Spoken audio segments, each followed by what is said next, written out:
My wife broke my son's rib. The sound wasn't a cry, it was a crack, a noise so sharp it carved itself into the silence of the living room. My son folded in on himself, his small hand clutching his side, his breath shallow.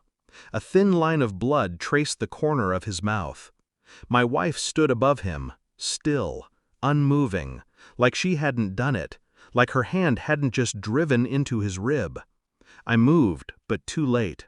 His eyes found mine, wide, wet, begging. My phone was in my hand before I realized it, my thumb pressing 911. Her mother's hand snapped it away, nails digging into my skin. "It's just a rib," she hissed. "Don't you dare ruin her future over this." Her father loomed behind her, his jaw tight, voice colder than stone. "Stop the drama. You always exaggerate." I looked at my boy, curled on the floor, struggling to breathe.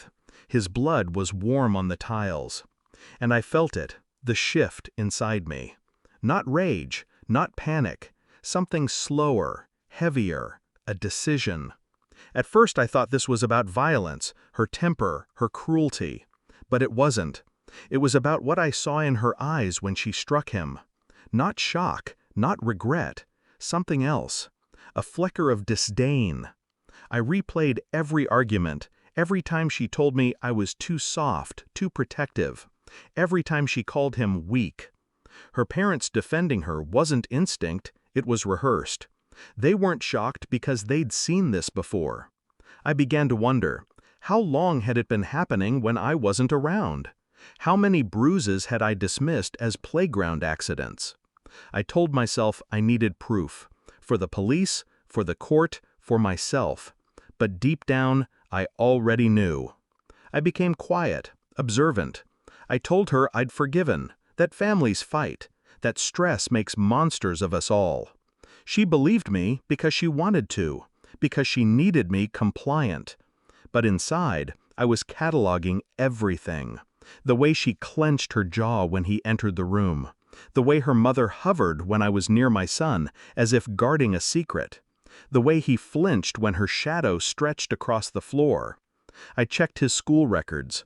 Notes from the nurse, stomach aches, dizziness, possible falls. I placed a recorder under his bed. The first night, silence. The second night, muffled sobs. The third, her voice, low, cutting. "Stop crying. You'll make him hate me." Him, not me, her. That was the crack in the mask, and I pressed it wider. I installed cameras, hidden, in corners, vents, even the smoke detector. I told myself I was gathering evidence, but really, I was watching her, studying her, dissecting her. Every smile she gave me felt like venom. Every touch a performance.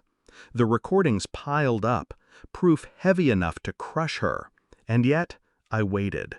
Because evidence is useless without timing. The report arrived on a Tuesday. The pediatrician's note, official, stamped, undeniable. Fractured rib, internal bruising, signs of repeated trauma.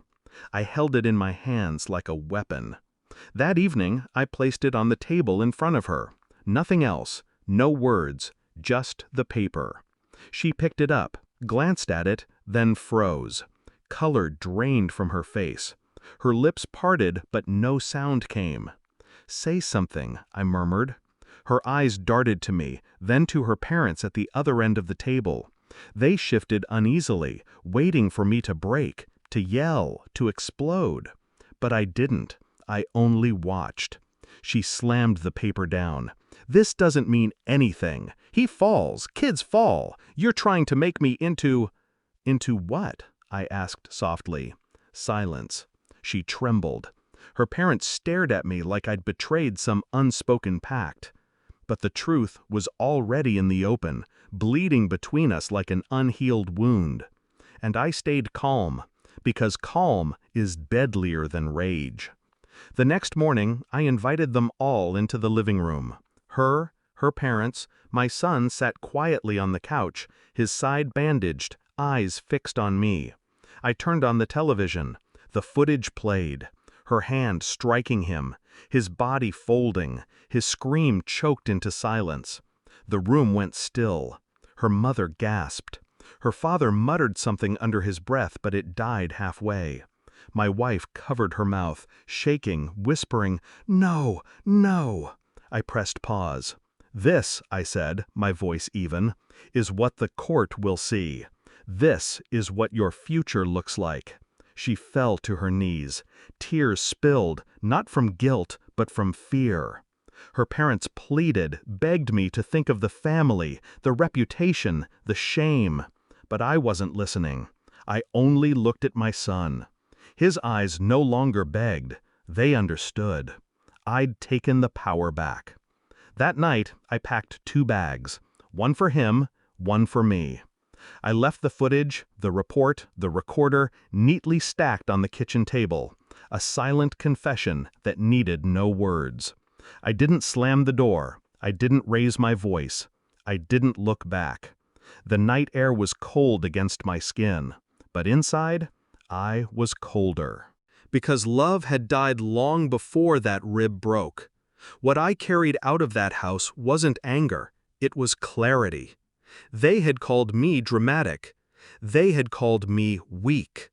But in the end, it was their silence that destroyed them, not my voice. I strapped my son into the car seat, his small hand gripping mine. And for the first time, he didn't flinch when I touched him. That was enough. I turned the key, the engine humming low. The house shrank in the rearview mirror until it was nothing. Gone. Like her. Like us. The crack of his rib wasn't the beginning. It was the ending I had been waiting for.